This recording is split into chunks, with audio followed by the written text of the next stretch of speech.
हे जगतपति, हे जगत के नाथ, हे ईश्वर। कृष्ण की शरणों में गिर गई देवी उत्तरा और दोनों हाथ जोड़कर निवेदन करने लगी, कृष्ण आप मेरी रक्षा कीजिए, वह अश्वत्थामा का ब्रह्मास्त्र मेरी ओर आ रहा। तब मानो कृष्ण ने कहा तुम मेरे पास क्यों आई? मैं तो बांसुरी बजाने वाला आदमी, ये जो अस्त्र शस्त्र लेकर खड़े हैं उनके पास तुम जाओ।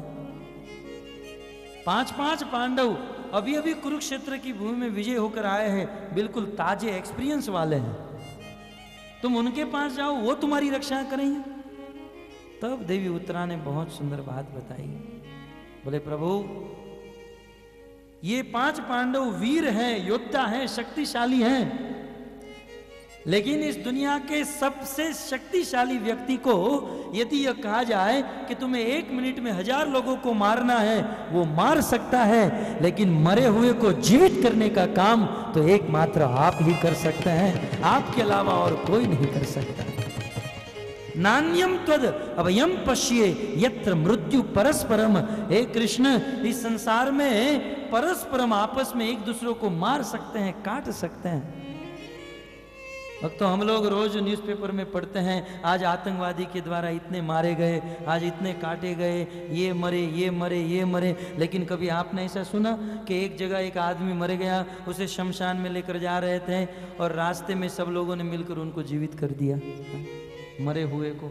आज तक मरा हुआ कभी जीवित नहीं हुआ, लेकिन मरे हुए को जीवित करना यदि कोई जानता है तो वो है एकमात्र कृष्ण। फिर चाहे सुधा सांदीपनी मुनि का पुत्र हो, फिर चाहे द्वारिका में उस ब्राह्मण का पुत्र हो, मरे हुए को जीवित कृष्ण कर देते हैं। फिर चाहे समुद्र मंथन में देव और दानव उस मंदार पर्वत के नीचे आकर मर गए हो, मरे हुए को जीवित करने का काम कृष्ण का है।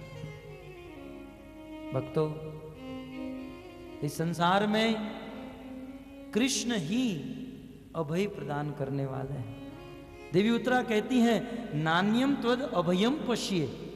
इस संसार में लोग मार काट सकते हैं, लेकिन अभय कोई नहीं दे सकता। देवी उत्तरा कहती हैं कि संसार में सब लोग भयभीत हैं, सब लोग भयभीत हैं।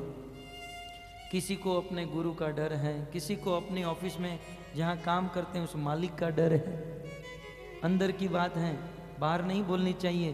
किसी पति को अपनी पत्नी का डर होता है, किसी पत्नी को अपने सास ससुर का भय होता है। इस संसार में कहीं ना कहीं भय सबको है, और किसी से भी भय न हो तो मृत्यु का भय तो सबको है। लेकिन भक्तों, यदि मृत्यु जैसे भय से भी मुक्त होना चाहते हैं तो अभय प्रदान करने वाले भगवान गोविंद की शरण में जाना चाहिए। और इसीलिए तो गोविंद दास जी कहते हैं ना, भजहु रे मन श्री नंद नंदन अभय चरणार वृंद रे। श्री नंद नंदन अभय चरणार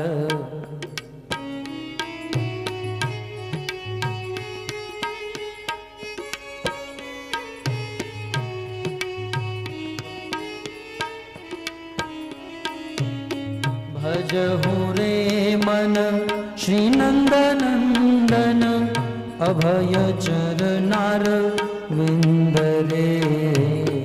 भजहु रे मन श्री नंद नंदन अभय चरणार विंद रे।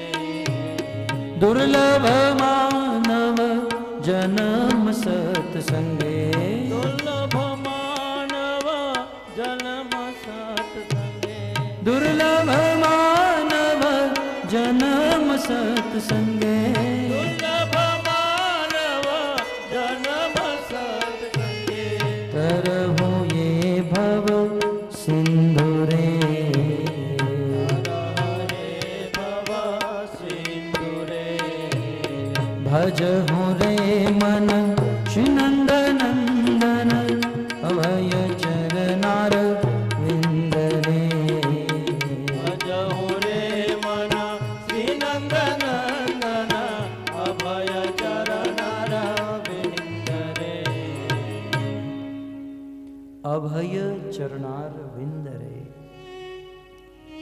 यदि संसार के समस्त भय से मुक्त होना चाहते हैं तो अभय प्रदान करने वाले भगवान कृष्ण की शरण में जाना चाहिए।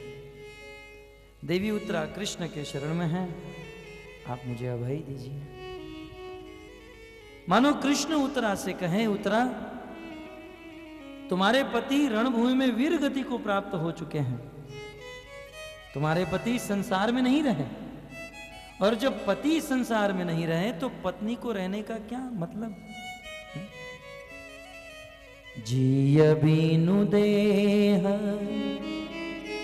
नदी बीनवारी।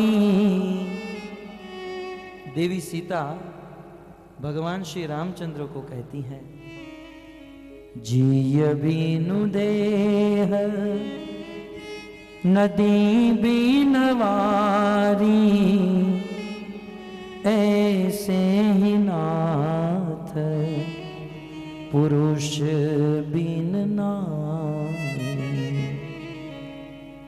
हे नाथ, इस संसार में जैसे पानी के बिना नदी कुछ काम की नहीं होती है,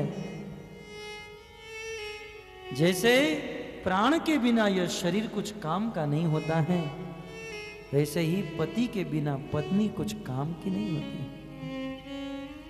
अतः कृष्ण कहते हैं तुम्हारे पति नहीं है, तुम जीवित रहो मरो क्या मतलब। तब आर्यवर्ष की नारी समस्त महिलाओं को उपदेश देते हुए कहती हैं कि हे कृष्ण, कृष्ण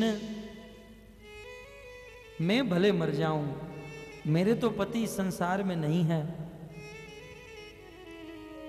मैं मर जाऊं मुझे कोई तकलीफ नहीं है। अभी द्रवती मामिश मामे गर्भो निपात्यता। कृष्ण मैं मर जाऊं मुझे मरने का कोई गम नहीं है, परंतु आपके चरण में यही प्रार्थना है, मेरे गर्भ में जो बालक हैं उसको एक खरोज भी नहीं आनी चाहिए। आप मेरे गर्भ की रक्षा कीजिए।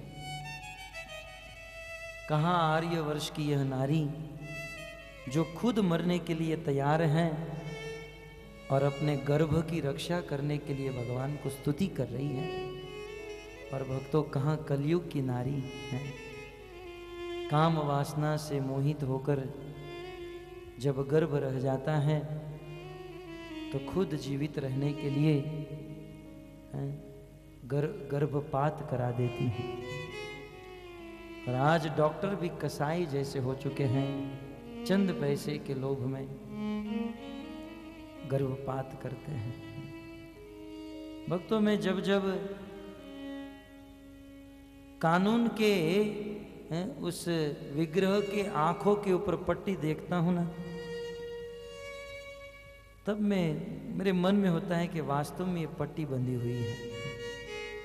विचार कीजिए, हमारे भारतवर्ष में एक अभिनेता कुछ समय पहले वन में गया था और एक हिरण को मारा तो उसको जेल में सजा हो गई। एक हिरण को मारा तो उसको जेल में 3 साल की सजा हुई। और वही कानून गर्भपात करने के लिए डॉक्टरों को लाइसेंस दे रहा है। कानून अंधा नहीं तो क्या है। संसार में कोई मनुष्य, कोई पशु अपना बचाव कर सकता है, लेकिन गर्भ जैसी विषम परिस्थिति में वो बालक अपना बचाव करे भी तो कैसे करे।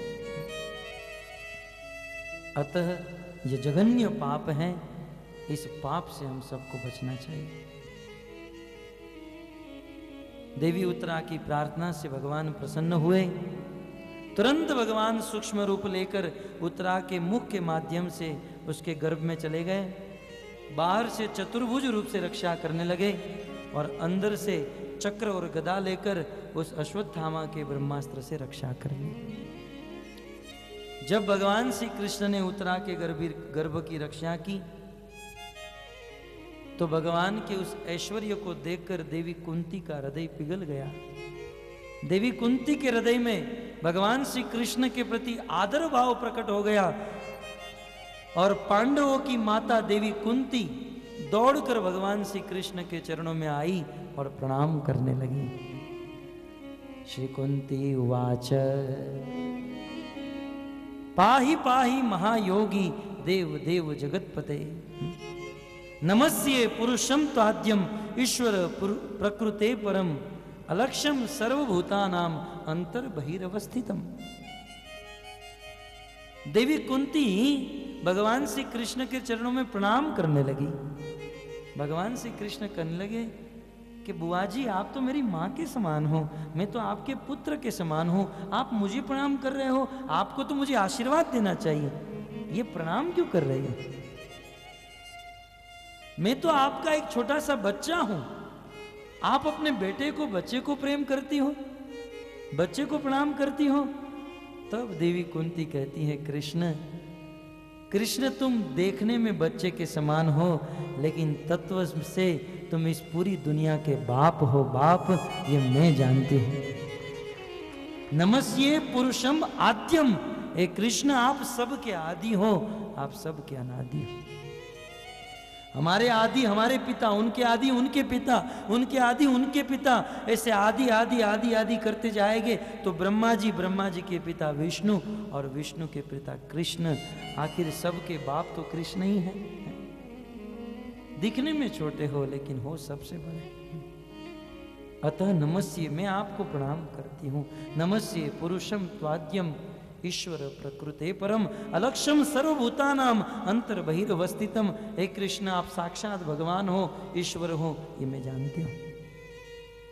इतना ही नहीं, आप भगवत रूप से अपने धाम में रहते हो, परमात्मा के रूप से सबके हृदय में रहते हो, और ब्रह्म के रूप से इस जगत के कण कण में आप रहते हो। अंतर बहिर्वस्थितम, आप इस ब्रह्मांड के अंदर भी हो, ब्रह्मांड के बाहर भी हो। अंडांतरस्थ परमाणु चयांतरस्थम, आप अंदर बाहर अत्र तत्र सर्वत्र सब जगह पर हो। जब इस प्रकार से देवी कुंती ने कहा तो मानो भगवान ने हमारी ओर से प्रश्न पूछ दिया। बोले मैं अत्र तत्र सर्वत्र सब जगह पर हूं। हे बुआ जी, हे कुंती देवी, यदि मैं संसार में अंदर हूं, बाहर हूं, कण कण में हूं, तो संसार के सब लोग मुझे देख क्यों नहीं पाते? आज संसार के लोगों का यही प्रश्न है ना, आप कृष्ण कृष्ण करते हो, कभी देखा आपने कृष्ण को? जिस आदमी को कभी देखा नहीं, जिससे कभी बात नहीं की, आप उनकी इतनी भक्ति करते हो।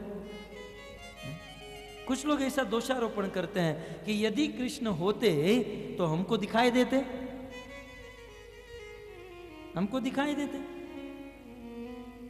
भक्तों, इस संसार में यह जरूरी नहीं है जो है वो दिखाई दे। कुछ ऐसी वस्तु होती हैं जो उपस्थित होने पर भी दिखाई नहीं देती। आप ऐसा मानते हो हम यहां पर बैठे, यहां पर हवा है, हवा है लेकिन दिखाई देती है नहीं, हवा होते हुए भी नहीं दिखाई देती है। वैसे भगवान अत्र तत्र सर्वत्र सब जगह पर है लेकिन दिखाई नहीं देते। और क्यों नहीं दिखाई देते हैं? भगवान हमारे बाजू में भी बैठे हो सकते हैं, भगवान सब जगह पर है, नहीं दिखाई देते। इसका कारण क्या है? देवी कुंती कहती है माया जवनी काच्छन्नम या दोक्षजम अव्ययम न लक्ष्य से मुड्ढ दशा नटो नाट्य धरो यथा।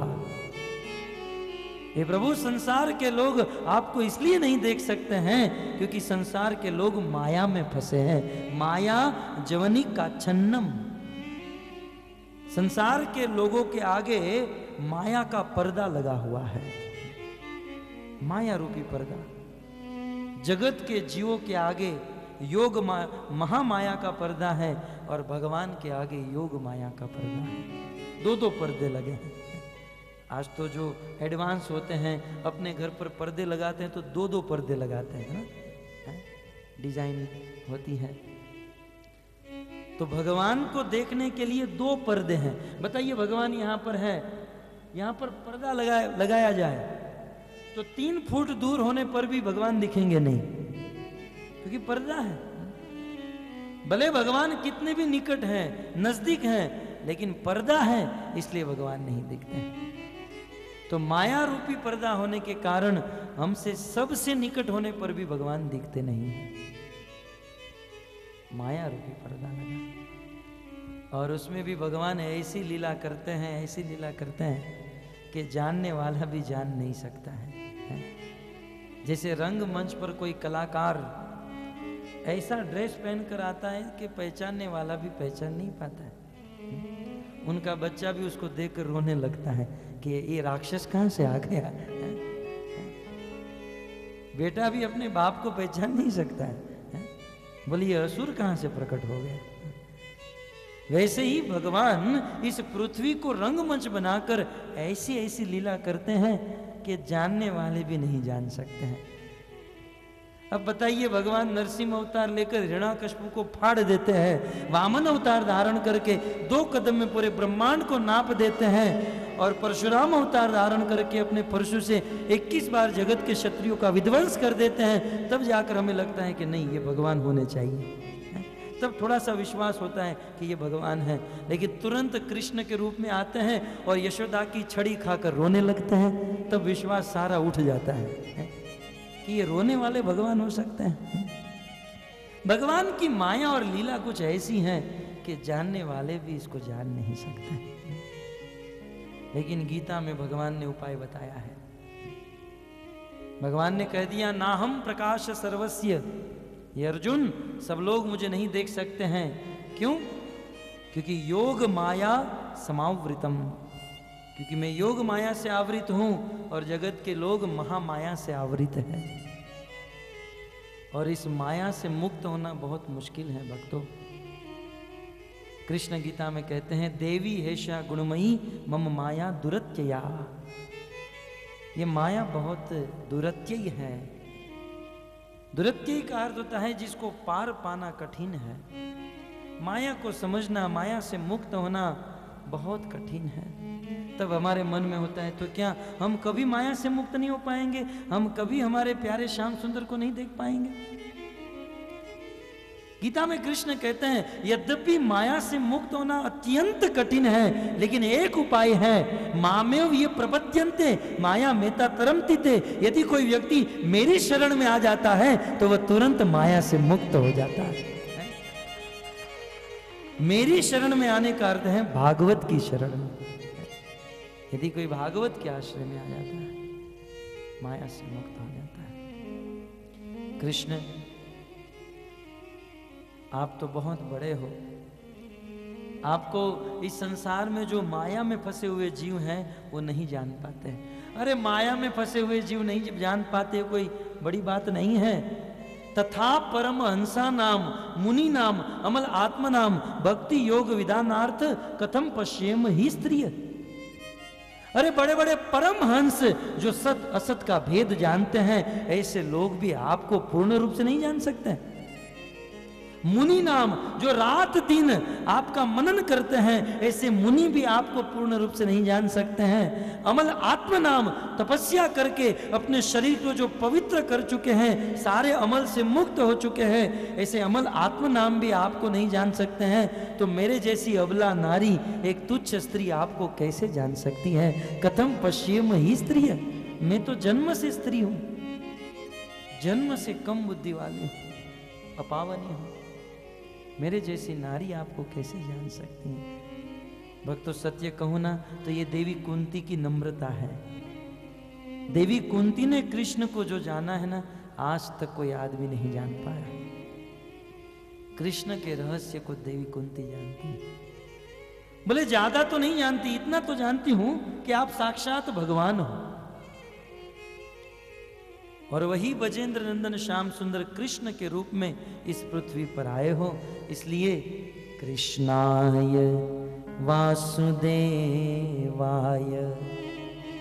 देवकी नंदनाय च नंद गोप कुमाराय गोविंदाय नमो नमः। कृष्णाय, आप साक्षात कृष्ण हो। कृष्ण का अर्थ कृषि भूवाचक अणच निवृत्ति वाचक तैर एक्यो परब्रह्म कृष्ण विधीयते। उपनिषद में कृष्ण का अर्थ बताया गया है। कृष्ण में 2 शब्द है, कृषि और अण। कृषि का अर्थ होता है उत्पन्न होना। हम लोग कहते हैं ना कृषि उद्योग। कृषि माने उत्पन्न होना, और अण का अर्थ होता है आनंद। जिस व्यक्ति से निरंतर लगातार 24 घंटा आनंद ही आनंद उत्पन्न होता रहे उसे कृष्ण कहा जाता है। ऐसे कृष्ण के चरणों में मैं प्रणाम करती हूं, कृष्णाय। और ऐसे कृष्ण मेरे भाई वसुदेव के पुत्र के रूप में आए। ऐसे साक्षात कृष्ण ने मेरे भाई को पिता बनने का सौभाग्य दिया, इसलिए कृष्णाय वासुदेवाय। वसुदेव के पुत्र वासुदेव बनकर आए, ऐसे वासुदेव को प्रणाम करती हूँ। कृष्ण ने वसुदेव जी को कितना सौभाग्य दिया है ना, वसुदेव जी को अपना पिता बनाया। आज इस संसार में कोई व्यक्ति ख्याति को प्राप्त करता है तो उसके पिता का नाम उनके पीछे लगता है। स्कूल में भी जब एडमिशन लेना होता है, जन्म देने वाली माँ होती है, दूध पिलाने वाली माँ होती है, भरण पोषण सब कुछ करने वाली माँ, लेकिन स्कूल में जब एडमिशन होता है तो नाम लिखाया जाता है पिता का। तो आज पिता के नाम से, पुत्र के नाम से पिता की ख्याति होती है। तो भगवान श्री कृष्ण वसुदेव जी को अपना पिता बनाए, इसलिए वासुदेवाय नमः। लेकिन देवी कुंती कहती हैं कि आपने मेरे भैया वासुदेव जी को तो सौभाग्य दिया, लेकिन वसुदेव जी से भी ज्यादा सौभाग्य आपने मेरी भाभी देवकी को दिया, क्योंकि मेरे भाई वसुदेव के तो आप मात्र पुत्र कहलाए, लेकिन मेरी भाभी देवकी के गर्भ में आप 9 महीने तक रहे। इसलिए कृष्णाय वासुदेवाय देवकी नंदनाय च, आपने देवकी को आनंद दिया, इसलिए देवकी नंदन को मैं प्रणाम करती हूं।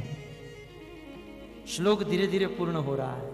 कृष्णाय वासुदेवाय देवकी नंदनाय च। लेकिन देवी कुंती कहती हैं कि आपने मेरी भाभी को आनंद तो दिया, सौभाग्य तो दिया, लेकिन जन्म होते ही आप मेरी भाई और भाभी को छोड़कर गोकुल में चले गए। आपने मेरी भाभी देवकी से भी ज्यादा सौभाग्य नंद बाबा को दिया, इसलिए नंद गोप कुमाराय, आपने नंद बाबा को आनंद दिया। नंद नंदन को प्रणाम करती हूँ। लेकिन नंद बाबा के घर पे तो आप मात्र रहते थे, जैसे ही सुबह होती थी आप गोपों के साथ निकल जाते थे, रात को घर पर आते थे। नंद बाबा से भी ज्यादा आनंद आपने ब्रज के गोपों को दिया, इसलिए नंद गोप कुमाराय, आपने नंद गोप कुमारों को आनंद दिया। और आपने गोपों को भी क्या आनंद दिया, आपने गोपों से भी ज्यादा आनंद ब्रज में रहने वाली गाय को दिया। गोपों से भी ज्यादा आनंद आपने ब्रज में रहने वाली गोपियों को दिया। गाय और गोपियों को जो आनंद देते हैं उसे गोविंद कहा जाता है, इसलिए इनको आनंद देने वाले गोविंदाय नमो नमः। इस प्रसिद्ध श्लोक से देवी कुंती भगवान के चरणों में स्तुति कर रही है। और देवी कुंती कहती हैं, नमः पंकज नाभाय नमः पंकज मालिने नमः पंकज नेत्राय नमस्ते पंकजांग्रे। मैं इस कृष्ण के नाभि को प्रणाम करती हूँ, कृष्ण के चरण कमल को प्रणाम करती हूँ, उसके नेत्र को प्रणाम करती हूँ, और उनके गले में जो कमल की माला है उस माला को प्रणाम करती हूँ। कृष्ण को बार बार प्रणाम करती हूँ। इस प्रकार देवी कुंती अनेकों श्लोकों में भगवान को स्तुति करती है। यदि मैं ये स्तुति करता रहूं तो 7 दिन यहाँ पर ऐसे ही बीत जाए। हमने कुछ दिनों पहले गुजरात में भावनगर में भागवत कथा की, तो 7 दिन में मात्र देवी कुंती की स्तुति के ऊपर ही कथा की, फिर भी वो समाप्त नहीं हो पाई, क्योंकि प्रत्येक श्लोक में गूढ़ रहस्य छिपे हुए हैं। परंतु हम तो संपूर्ण भागवत का अनुष्ठान लेकर बैठे हैं, इसलिए विस्तार से नहीं कह सकते हैं, आप हमें क्षमा कीजिएगा। हम तो मात्र प्रसंग को टच कर रहे हैं, एक अनुक्रम मणिका दे रहे हैं, इंडेक्स दे रहे हैं। वास्तविक तो जब विस्तार से इसको कहा जाए तब सुन सकते हैं, ये कोई विस्तार नहीं है। और सत्य कहूँ ना भक्तों, भागवत को इस प्रकार से बोलना भागवत का अपराध ही है, क्योंकि भागवत में एक एक श्लोक के ऊपर घंटों भर बोला जा सकता है। उनके बहुत भावार्थ, तात्पर्य, टीका, बहुत कुछ छिपा हुआ है उसमें। ऐसे ऐसे आचार्य हैं हमारे परंपरा में जो एक एक श्लोक पर एक एक वर्ष तक प्रवचन किए हैं। तो ऐसे 18,000 श्लोक हैं। ये भागवत कभी अंत ही नहीं हो सकता है। इसलिए आप लोग ये मत समझिए कि हमने तो 7 दिन में पूरा भागवत सुन लिया, कभी नहीं। ये तो हम ट्रेलर देख रहे हैं। ये 7 दिन में भागवत का मात्र ट्रेलर होगा। 7 दिन ट्रेलर पूर्ण तो नहीं हो सकता है। और हमारे इस्कॉन में जिस प्रकार से भागवत होती है ना, भागवत क्लास एक दिन में काउंट कर रहा था, उस प्रकार से यदि भागवत को सुनना है तो 52 ईयर, 52 वर्ष बीत जाएंगे, तब भी भागवत को पूर्ण समाप्त नहीं करेंगे। सिंपल तरीके से यदि सुना जाएगा तो 52 वर्ष बीतेंगे। इसमें तो बड़े बड़े लोगों के जीवन बीत चुके हैं। अतः प्रत्येक प्रसंगों को विस्तार से कहना ये हमारे बस की बात नहीं है। न तो हमारे पास समय है, न योग्य समय। अतः संक्षिप्त में ही आप इतना ही समझिए। देवी कुंती अनेकों श्लोकों में स्तुति करती हैं। भगवान कृष्ण कहते हैं कि बुआ जी आपकी स्तुति से प्रसन्न हूं, आपको जो चाहिए वो मांग लो। तब देवी कुंती कहती हैं प्रभु आपको देना है तो मुझे दुख दीजिए। विपद संतु न शश्वत तत्र तत्र जगद गुरो भवतो दर्शनम यस्या अपुनर्भवम दर्शनम। प्रभु आपको देना ही है तो मुझे दुख दीजिए। बुआ जी संसार में आज तक किसी ने ऐसा मुझसे नहीं मांगा। आप दुख मांग रहे हो। लोग तो जैसे मेरे मंदिर में आते हैं तो गाते हैं ओम जय जगदीश रे, सुख संपत्ति घर आवे कष्ट मिटे तन का। दुनिया के लोग सुख मांगते और तुम दुख मांग रहे हो।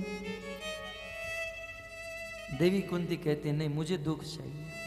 बोले आखिर क्यों? तब कुंती उत्तर देती है जन्म ऐश्वर्य श्रुति श्री भी एद मान मदह पुमान नैवा हत्यम विधातुम वे त्वाम अकिंचन गोचर। कृष्ण जिसके पास सुख आता है ना उसको भगवान की याद कभी नहीं आती। सुखी व्यक्ति तो बस अपने धन दौलत की इमारत में बैठा रहता है, धन के नशे में चूर होता है। जिसके पास बहुत धन होता है, बहुत ज्ञान होता है, बहुत उच्च कुल में जन्म होता है, वो कभी भी आपकी शरण में नहीं आ सकता है। परंतु जब दुख आते हैं ना तब तुरंत आपकी याद आती है। तो इस संसार में वह सुख संपत्ति क्या काम की जो आपका विस्मरण करा दे। मुझे आपका विस्मरण नहीं करना, मुझे तो आपका स्मरण रखना है। दुख दीजिए जिससे आपका दर्शन हो सके। तब कृष्ण कहते हैं मेरा दर्शन करने से क्या मिलेगा? देवी कुंती कहती हैं भवतो दर्शनम यस्यात्। आपके दर्शन की बात करते हैं। अरे एक बार भी यदि किसी को आपका दर्शन हो गया तो अपुनर्भवम दर्शनम, तो फिर से उस व्यक्ति को इस संसार में नहीं आना पड़ता। वह सदा सदा के लिए आपके धाम को प्राप्त कर लेता है। तो इस प्रकार देवी कुंती अपनी स्तुति अनेकों श्लोकों में कहती है। लेकिन कृष्ण कहते हैं फिर भी कुछ मांग लो। तो अंत में देवी कुंती कहती हैं कि हे कृष्ण, जैसे गंगा गंगोत्री से लेकर हरिद्वार और हरिद्वार हर की पौड़ी से होकर गंगा सागर में प्रचंड वेग से प्रचंड गति से बहती है, जैसे गंगा की धारा प्रचंड गति से समुद्र की ओर जाती है, वैसे मेरी भक्ति की धारा प्रचंड गति से आपके चरणों की ओर जाए, ऐसा मुझे आशीर्वाद दीजिए। भक्तों, जब जब भक्तों ने भगवान से मांगा तो यही मांगा है। नरसिंह मेहता ने भी जब भगवान से मांगा ना तो यही कहा, शुद्ध भक्ति वधे मारी पूर्णिमा जेवी।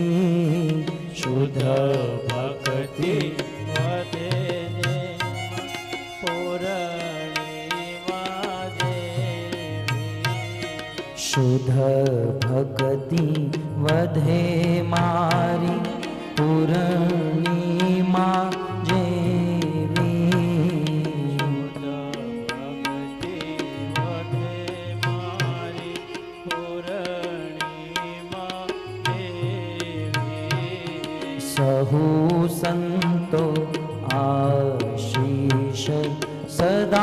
दे जो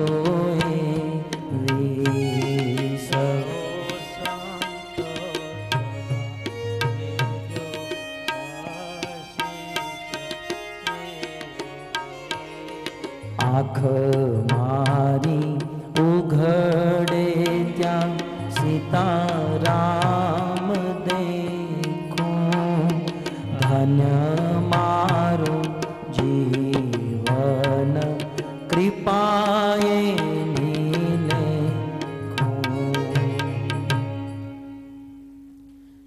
जब जब भक्तों ने संतों ने भगवान से मांगा तो यही मांगा है कि आप दुख दीजिए।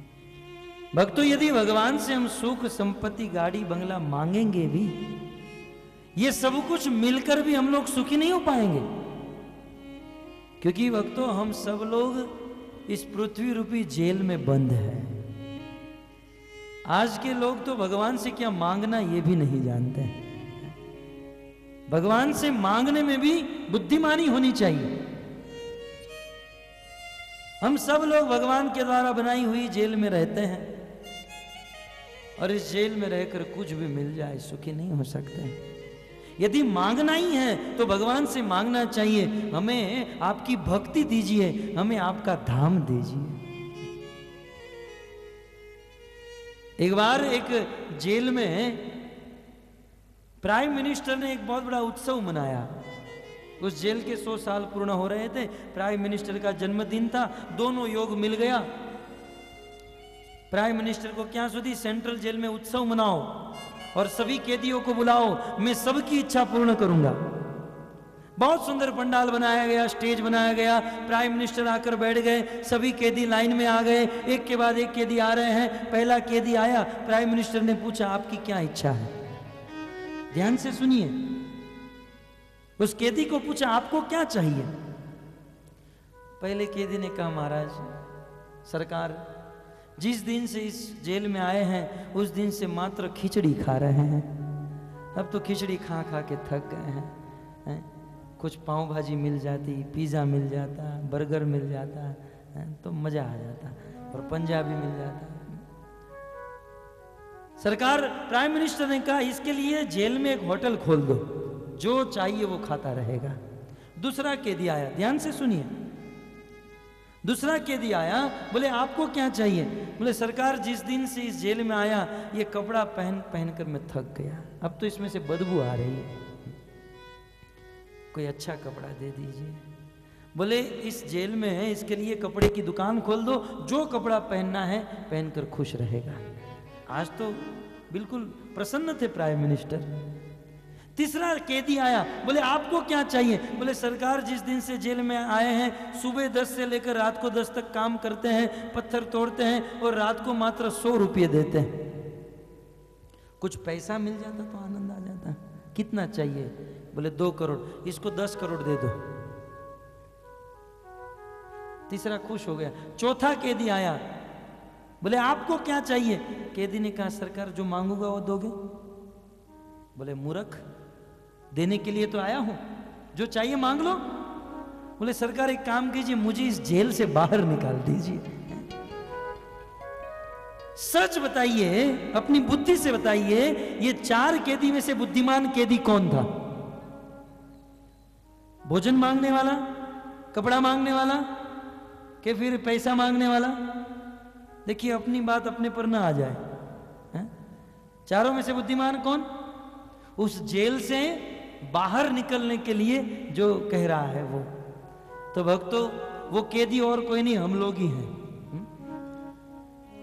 और वो प्राइम मिनिस्टर और कोई नहीं, भगवान है।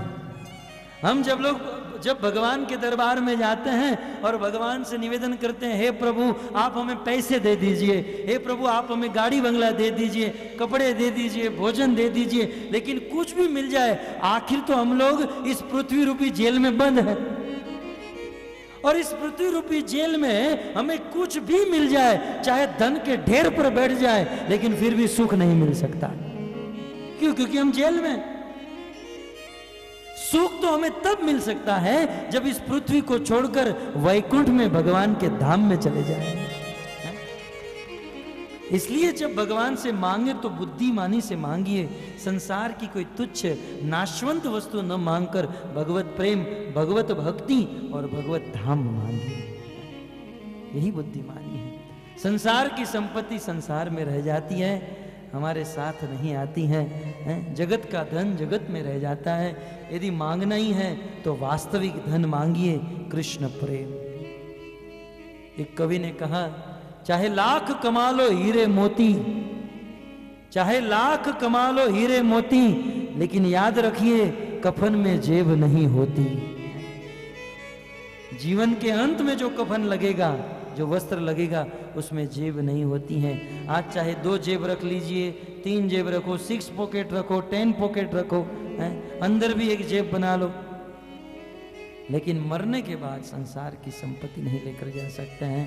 यदि कमाना ही चाहते हैं, मैं नहीं कहता हूं मत कमाओ, कमाना चाहते हैं तो वास्तविक धन कमाओ, वास्तविक संपत्ति कमाओ, जो जन्म जन्मांतर तक हमारे साथ में रहे। और वह संपत्ति है भगवत कथा और भगवान का नाम।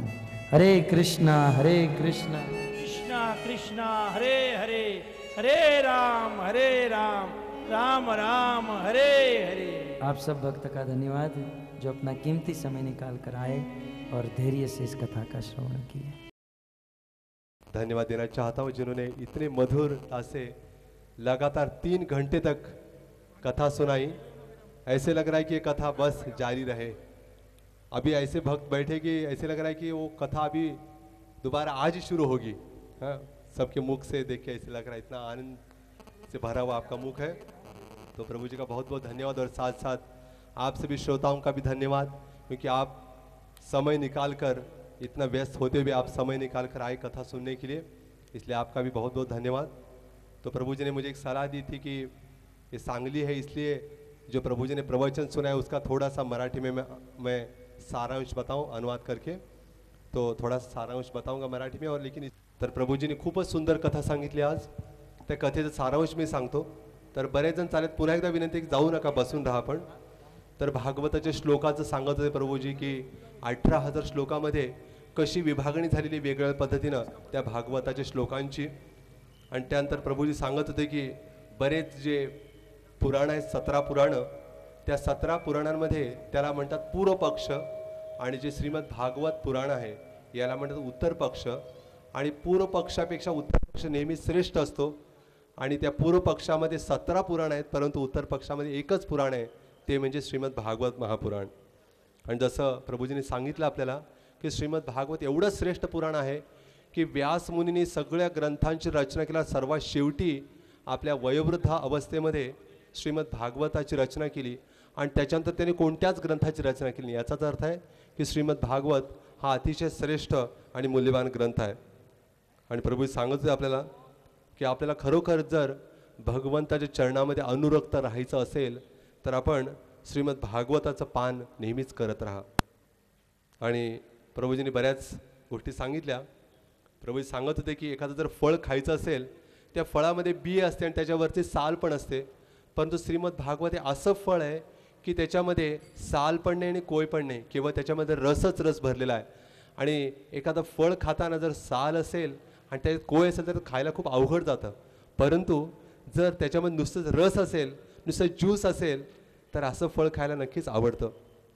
तर प्रभूजी विचारत होते हे असं फळ कसं प्यायचं म्हणे, कानरूपी द्रोणात भरभरून हे रस प्यायचा म्हणे, श्रीमद भागवताचा रस।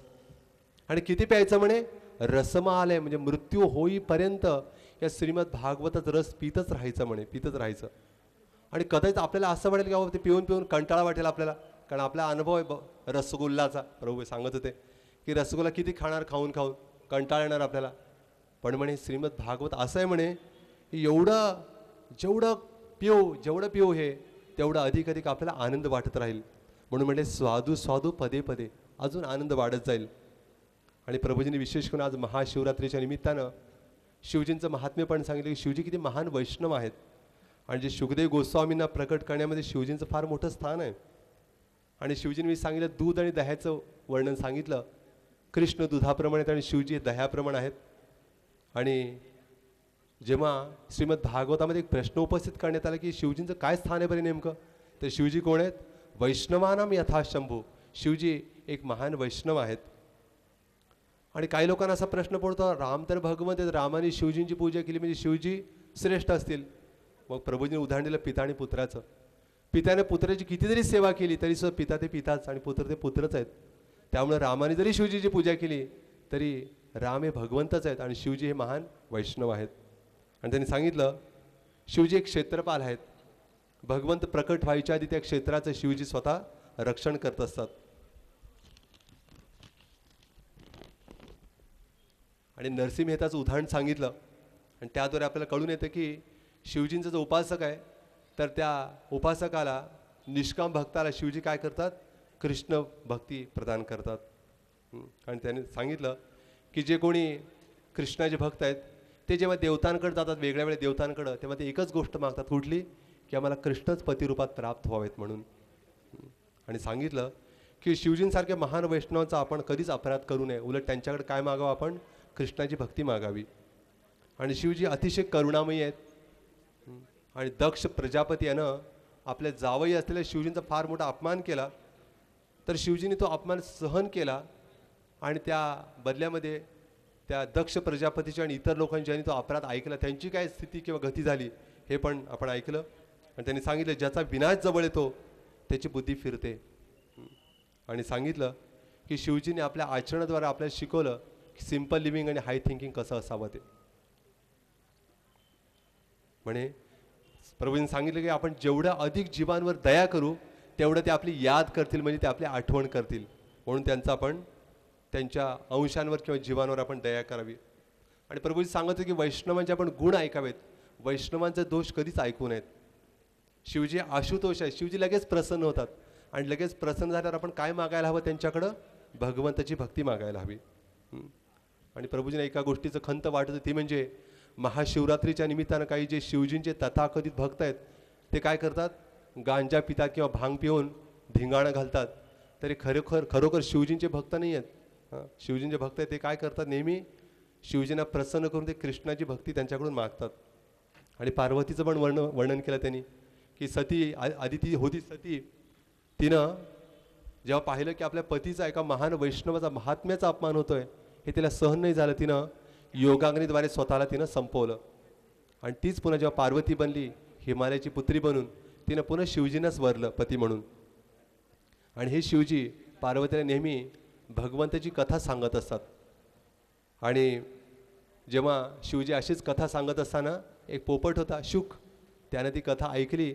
आणि ते शुक म्हणजे कोण होते, शुकदेव गोस्वामी म्हणजे राधारणीचा ते प्रिय पोपटच होते.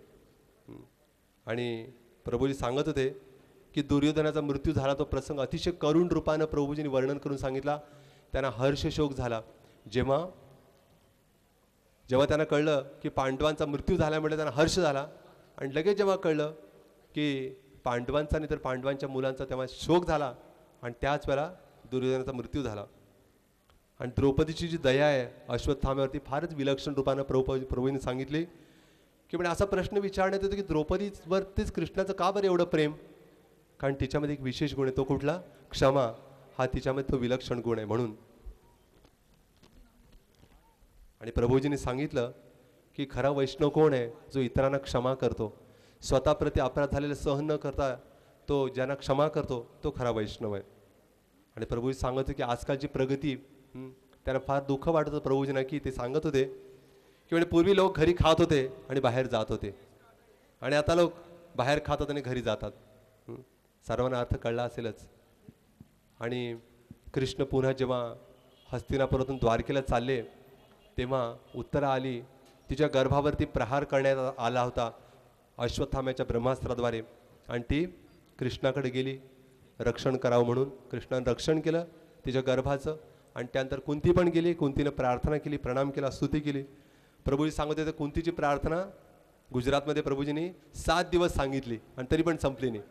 त्यामुळे थोडक्यातच सांगितलं.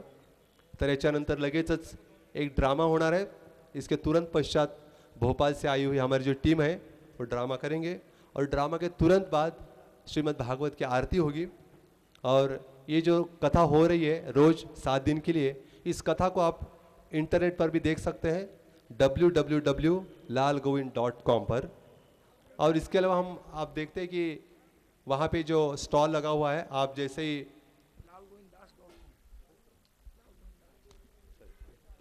ये www.lalgovindas.com ये इस पर आप देख सकते हैं।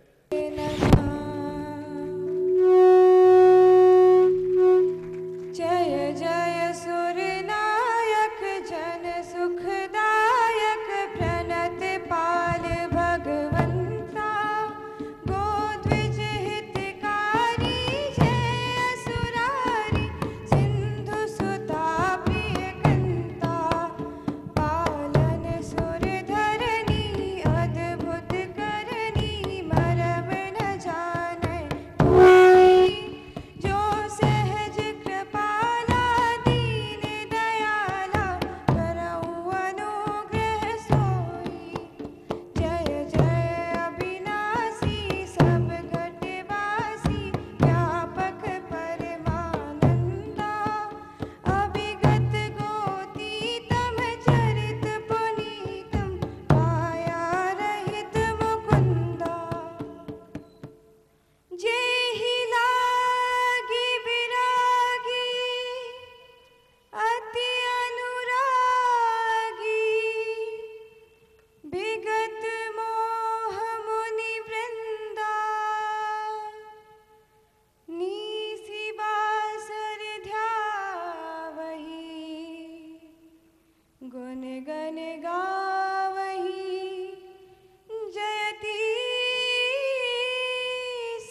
सच्चिदानंदा चतुर्भुज रूप में हरि विराजे शंख चक्र गदा पद्म है साजे मनमोहन ये छवि है प्यारी श्री नारायण वैकुंठ बिहारी ब्रह्मांड सारा हरि का विस्तार पतित पावन प्रभु के नाम हजार दिए वचन को सदा निभाते भव सागर से पार लगाते जब जब धर्म की होती हानि करते अधर्मी है मनमानी तब तब प्रभु है लीला रचते भक्तों का कल्याण है करते भिन्न भिन्न रूप धर प्रकट है होते छल कपट की मैल को धोते लेते प्रभु स्वयं सगुण अवतार दीनों की सुन के करुण पुकार जगत पिता जग धारण करते भूदेवी का कष्ट है हरते जब जब सृष्टि ने करी गुहार प्रकट हुए प्रभु लेकर अवतार दुष्टों का वो करते संहार तभी तो कहा है हरि 10 अवतार शेष की सेज पर शैया विराजे नींद में सृष्टि का भार उठावे श्री हरि के पद पंकज सेवक मात महालक्ष्मी अर्चावे अब क्या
एक बड़े प्रतापी राजा सत्यव्रत को स्नान करते समय एक मछली मिली। वे उसे लेकर अपने महल में आ गए। मंगाया राजा ने एक छोटा सा पात्र, डाला मत्स्य को उसने जल में। सहसा मत्स्य ने बड़ा विकार, ये देख हुआ राजा अचंभित, कि माया है या कोई चमत्कार। फिर शुरू हुआ एक खेल, बढ़ते गए पात्र और बढ़ता गया मत्स्य का आकार, और अंततः मंगाया राजा ने सबसे बड़ा पात्र, डाला मत्स्य को उसने जल में। मत्स्य ने लिया विराट आकार। हुआ राजा अचंभित तक, ये कोई भी पात्र शेष ना महल में। फिर हार कर सत्यव्रत उस मत्स्य को वापस नदी में छोड़ने चल दिया। और वहां पूछा उसने मत्स्य से कि कृपया परिचय दो अपना, किसी साधारण जीव के बस में नहीं इतनी शीघ्रता से अपना आकार बदलना।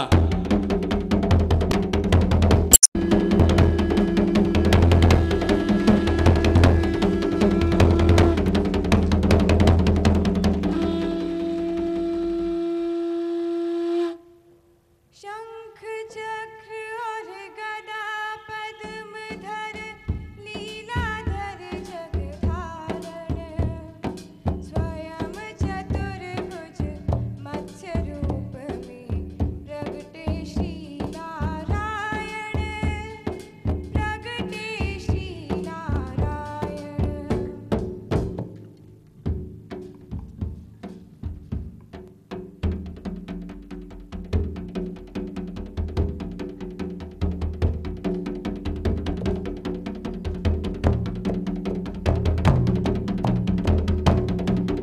हैया हो हैया, हैया हो हैया, हैया हो हैया, हो, हो, हैया हो हैया, हो, हो, हैया हो हैया, हैया हो हैया, हैया हो हैया, हैया हो हैया, हैया हो हैया, हैया हो हैया, हैया हो हैया, हैया हो।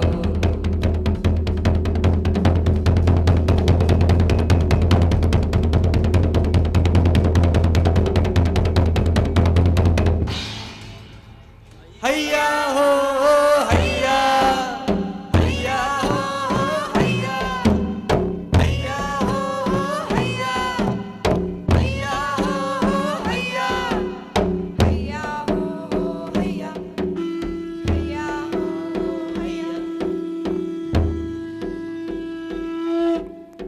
प्रथमं मत्स्यरूप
राक्षस हिरण्यकश्यप, तुझे ब्रह्मा का वरदान था कि ब्रह्मा की बनाई सृष्टि के किसी भी प्राणी से तेरी मृत्यु ना हो। तो भगवान नरसिंह ब्रह्मा की सृष्टि में नहीं है। तू ना दिन में मरे ना रात में, तो अभी ना दिन है ना रात, संध्या वेला है। तुझे ना अस्त्र से मारा जा सके ना शस्त्र से, तो भगवान नरसिंह तुझे अपने नखों से मार रहे हैं।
राजा बलि 100 यज्ञ का अनुष्ठान कर चुके थे।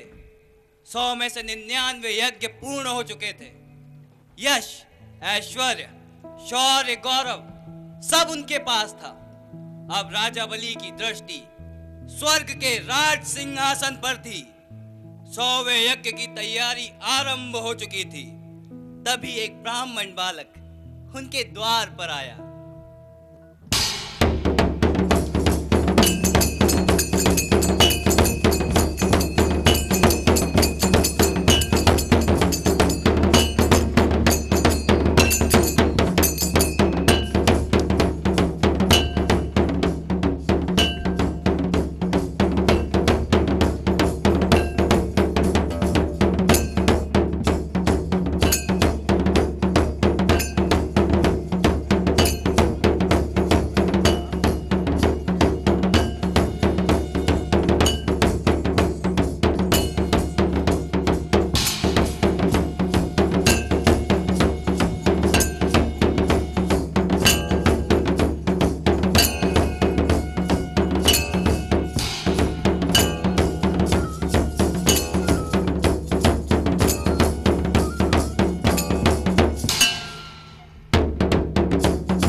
राजा बलि वामन ब्राह्मण की मांगी हुई 3 पग धरती दान में देने का संकल्प करता हूँ।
षष्ठमं परशुरामाश्च पाणेष्ट परशुधारणम्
पक्ष अभिजित हरि पीता रघुकुल जन में 4 कुमारा रघुकुल दीप जगत आधारा चारों भ्रातों के शुभ नामा भरत शत्रुघ्न लक्ष्मण भरत शत्रुघ्न लक्ष्मण रामा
जनकपुर उत्सव है भारी, जनकपुर उत्सव है भारी।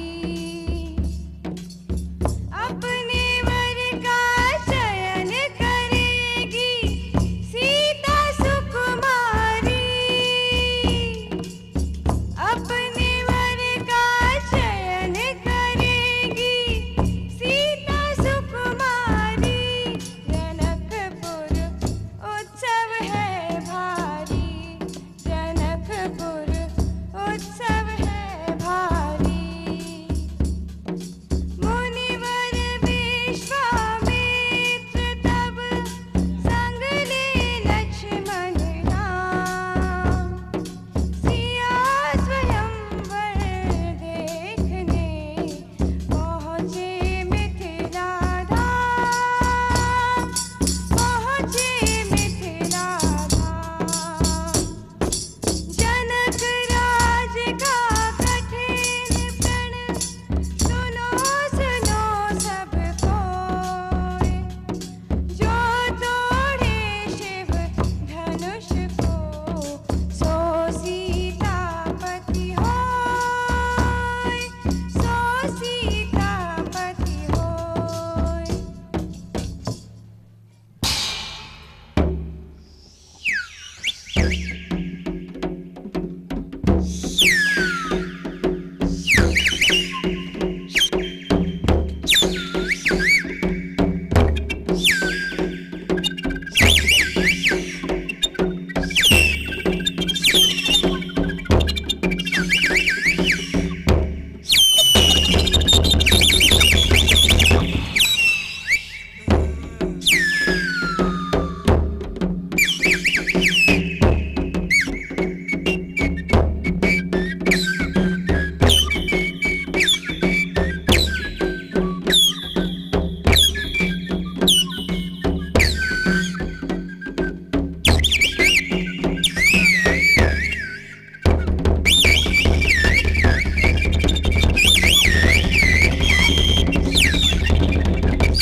अब तोड़ेंगे।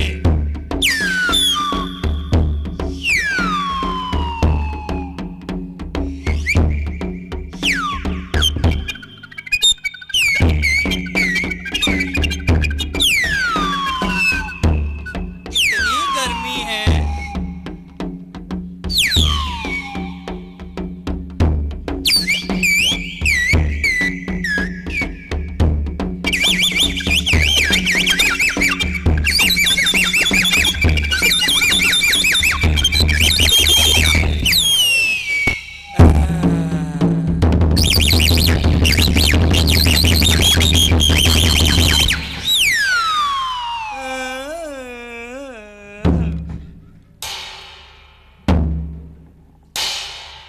जनक बचन सुनी सब नर नारी, देखी जान कही भय दुखारी। माँ के लखन कुटिल भई भोए, रत पट फरकट नयन रिसाए। जो तुम्हारी अनुशासन पावऊं, कंदुक इव ब्रह्मांड उठावऊं। लखन सकोप बचन जय बोले, डगमगानी मही दिग्गज डोले। सयन ही रघुपति लखनु निवाजे, प्रेम समेत निकट बैठाजे, प्रेम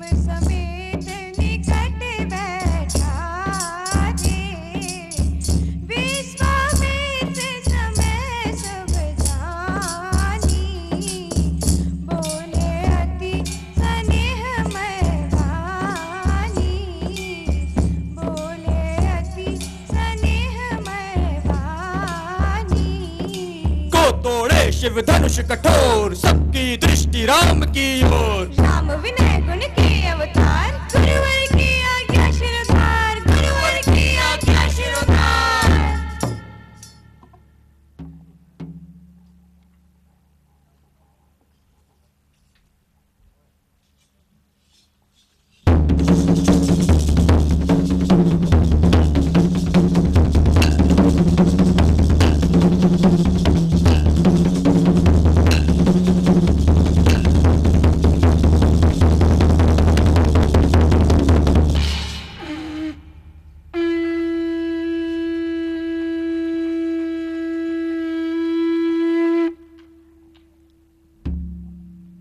सहज भाव से शिव धनु तोड़ा, जनक सुता संग नाता जोड़ा, जनक सुता संग नाता जोड़ा।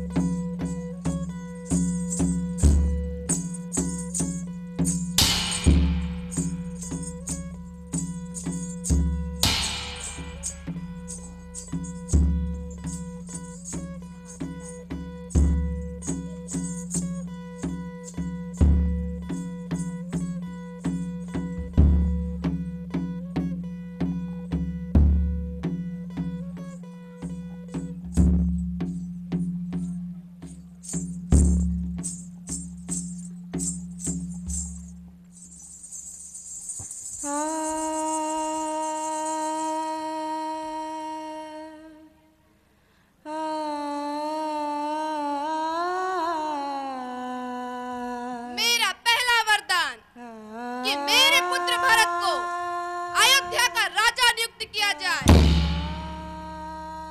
और मेरा दूसरा वरदान कौशल्या नंदन राम को 14 वर्ष का वनवास।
लक्ष्मण।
जय जय श्री राम।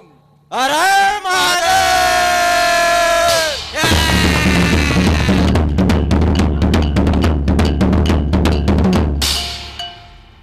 युद्ध चलता रहा, दिन गुजरते रहे, यूं ही असुरों का संहार होता रहा। उसके भैया के होते हुए बाबरा, आप ही अपनी नैया डुबोता रहा।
मोहन कार सोहन कारी कारिंद जाके तट आयो खेलत डेन की रीता में तब कार से नाग लो छाए जगायो नाग को नाथ लियो छन में नाग को नाथ लियो छन में अरु कार के सीत पे नाथ करायो अनय प्रभु शोभा बखानत करे को नाग के नाथ करायो अनय प्रभु शोभा बखानत करे को नाग के नाथ करायो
स्तंभ में इंद्र किया ब्रज में वर्षा तब मूसलाधारी भूल गया ब्रज में विराजे मोहन कृष्ण मुरारी काल न बाको होए बिरज को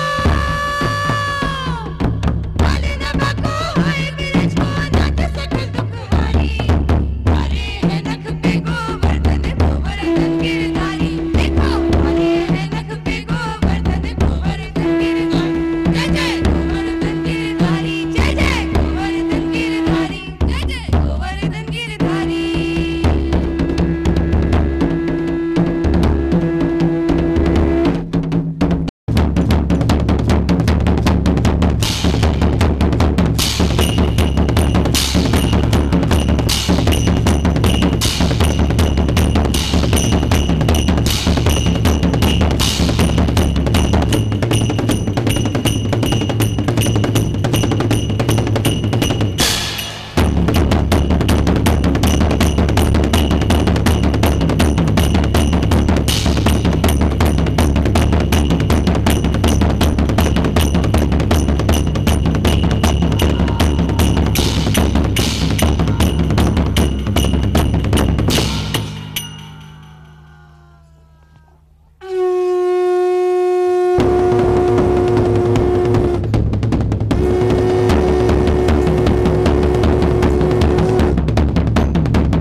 संगम शरणं शरणं गच्छामि।